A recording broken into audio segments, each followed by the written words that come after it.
है और अध्यक्ष जी की देन है। बड़ा जज्बा, बड़ा जुनून, बड़ा ही जोश है यहाँ के लोगों में और पूरे गांव में, पूरी कमेटी में कि एक वीरान सी जगह को आज इतना चकाचौंध बना के, इतनी चार दीवारी के अंदर कैद करके, सुरक्षित करके जो जज्बा दिखाया है आप लोगों ने, आप लोग बधाई के पात्र हैं। और बहुत ही अच्छा लगता है कि हम अपने गांव में, अपने गांव के बगल में इतनी अच्छी जगह और इतने अच्छे लोग को पाकर धन्य हो जाते हैं। साथियों, बाबा साहब भीमराव अंबेडकर जी ने जो भी विचार दिया था वो केवल पिछड़े समाज के लिए नहीं, पिछड़े, दलित, अति पिछड़े और जो भी समाज है सबके लिए दिया था।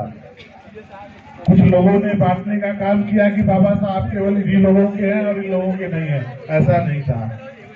जब बाबा साहब ने संविधान लिखा तो जो पिछड़े, अति पिछड़े, जो एकदम निचली जाति के लोग थे या एकदम निचले तबके में दबे हुए लोग थे, जाति कोई निचली नहीं थी, तबका नीचे का था, उनको हक नहीं दिया गया था ऊपर बैठने का। उनके लिए जो भी सुख सुविधाएं या जो भी शिक्षा का काम करना था, बाबा साहब ने सब संविधान में लिख दिया। और बाबा साहब ने संविधान में लिख दिया है, उसको लड़के लेने का, उसको बरकरार रखने का, उसको पाने का जो है कि हमारा जो है कि अभी भी प्रयास जारी है और प्रयास करते रहना है। जिस दिन हम सोच के बैठ जाएंगे कि बाबा साहब ने लिख दिया है और हमें सारा अधिकार मिल जाएगा, उसी दिन से हमारा अधिकार छिनने लगेगा। पहले जैसी बातें नहीं रही कि हमें कहीं जो है कि दूसरी निगाह से देखा जाता है, हमारे गिलास में पानी नहीं पिया जाता है या हमको कहीं पानी नहीं पिलाया जाता है, ये सब बातें खत्म हो गई हैं। इन सब बातों पे विचार विमर्श करने का कोई फायदा नहीं है और हम सबको इस बातों पे ध्यान देना है कि जो हमारे अधिकार हैं, जो हमें हक दिया गया है और हमारे संविधान में जो बातें लिखी गई हैं, उसको पढ़ के, उसको समझ के, उसको अपने विचारों में उतारना है। जयंती मनाने का मात्र एक ही उद्देश्य है कि हम शोर शराबा, नाच गाना ये करें, ऐसा नहीं है। हमारा उद्देश्य ये होना चाहिए कि हम उनके बताए गए रास्तों को लोगों तक पहुंचाएं और लोगों को प्रेरित करें कि आपको इस रास्ते पे चल के तरक्की करना है। हमें संविधान की वजह से ही बैठने का अधिकार मिला है, संविधान की वजह से ही सभा करने का अधिकार मिला है, संविधान की वजह से ही हम खुल के कुछ कर पाते हैं। हमारी जो फीस होती है, कहीं भी हम पढ़ाई करने जाते हैं तो हमारी जो भी फीस होती है वो जो अगला जाति का जो भी कैंडिडेट होता है उससे कम होती है। वो फीस पे धीरे धीरे प्रहार हो रहा है। आप लोग देखेंगे कोई वैकेंसी निकल रही है तो जितना जनरल की फीस होती है उतना ओबीसी की, उतना SC ST की भी होती है।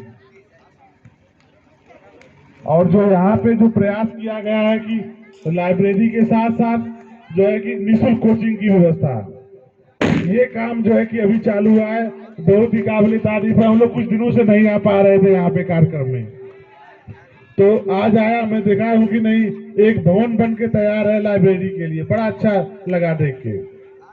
साथियों, सबसे पहले हमें जो है कि पढ़ाई करने पे जोर देना है। हम कोई भी रोजगार कर रहे हैं, कहीं भी खेती बाड़ी कर रहे हैं या कोई भी काम कर रहे हैं जहाँ से हमें धन अर्जित हो रहा है, तो हमें वो धन अर्जित करके कहीं गलत जगह नहीं खर्च करने हैं। हमें अपने बच्चों को पढ़ाना है, अपने बच्चों को सुख सुविधाएं देनी है, वहाँ धन खर्च करना है। अभी हमारे बीच जो है कि कार्यक्रम के हमारे मुख्य अतिथि हैं RPM इंस्पेक्टर नरेश कुमार मीणा जी का आगमन हो रहा है। साथ में है डॉक्टर इंद्रेश जी, काफी ऊर्जावान व्यक्ति हैं। सारे लोग ताली बजा के स्वागत करें सबका।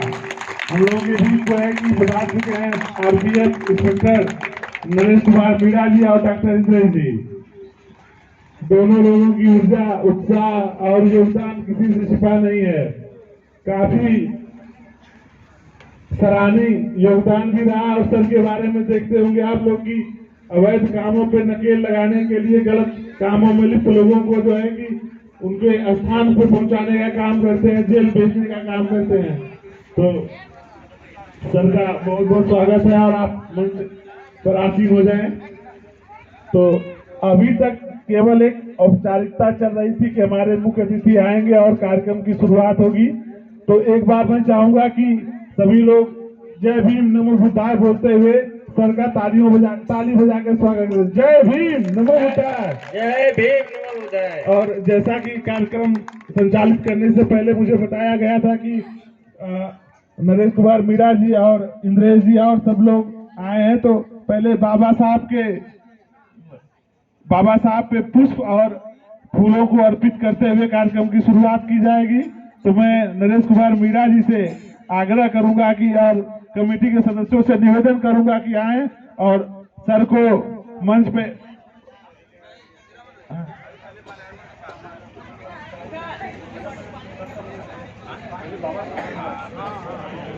तो मैं कमेटी सदस्यों से निवेदन करूंगा कि मीणा सर को और डॉक्टर साहब को सम्मान जो है कि बाबा साहब के चरणों में पुष्प अर्पित करने के लिए और पुष्प माल्यार्पण करने के लिए आप लोग मंच पे ले जाएं सर को। सर आइए।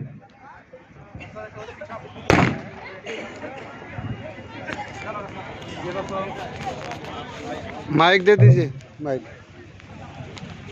आप लोगों के समक्ष हम हमारे जो मुख्य अतिथि नरेश मीणा जी आ गए हैं और वो जा रहे हैं आपके सामने कंडी जलाने के लिए।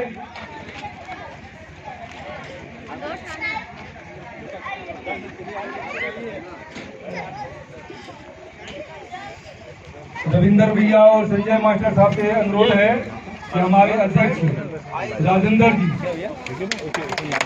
तो आप लोग थोड़ा सा देश देकर मिलाइए और कंडी जलवाइए और मालापन करवाइए।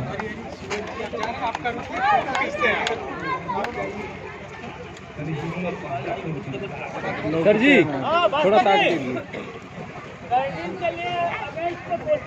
बोले हम पहले हमारे अध्यक्ष जी सर जी से हो गया, कंडी जलवाएं पहले। ठीक है अच्छा ठीक।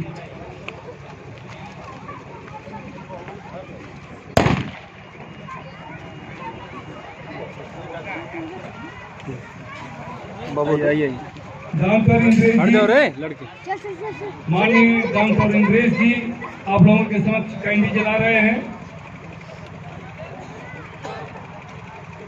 भैया जरा सा बेस देकर के हमारे अध्यक्ष जी को पहुंचा दीजिए यहाँ पे। थाली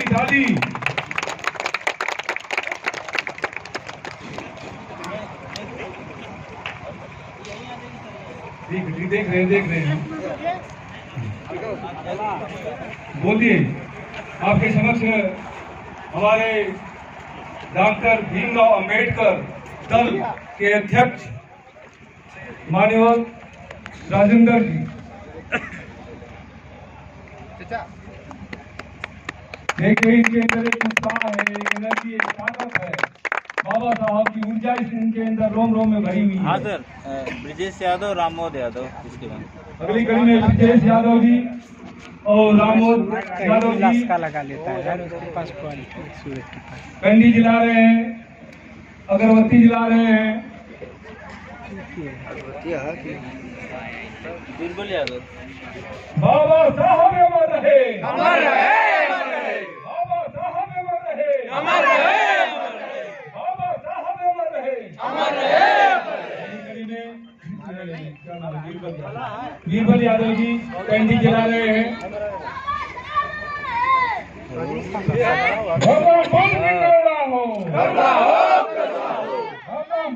संजय सर करुणा हो भगवान गौतम बुद्ध की करुणा हो। अगली कड़ी में कौन है श्री राम राजभर से कंडी जला करके माल्यार्पण करके बाबा साहब डॉक्टर भीमराव अम्बेडकर वाले के यहाँ लग चलो श्रद्धा सुमन अर्पित करते हुए बीरबल यादव जी बाबा साहब के चरणों में चरण अर्पण करते हुए बाबा साहब अमर रहे, अमर रहे। बाबा साहब अमर रहे, अमर रहे। अगली कड़ी में मोमबत्ती आ जला जला